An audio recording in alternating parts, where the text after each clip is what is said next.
Hello everyone, you're watching sqadia.com and I am Hammad Haider.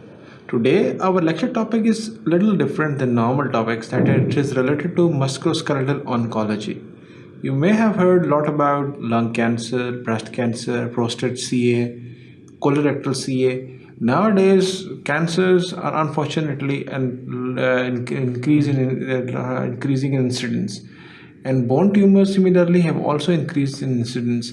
We'll be going through, first of all, in this lecture, the conditions which mimic bone tumors.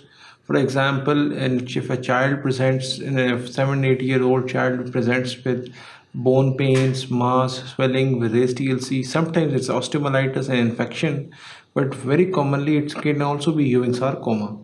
Then in the next section, second section, we'll be going through the benign lesions, which are although less aggressive, more easy to handle, and usually have a benign course, such as ABC, UBC, and even certain cysts as well.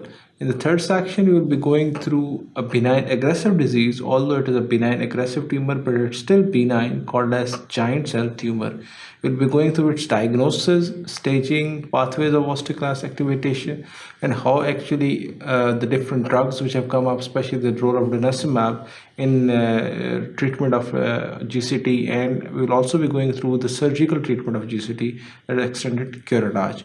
In the last section, we'll be briefly going through the dysplasias, the cyst, the UBC, which is also called a simple bone cyst, and lastly, hemangiomas as well. Thank you very much. Keep watching sqadia.com.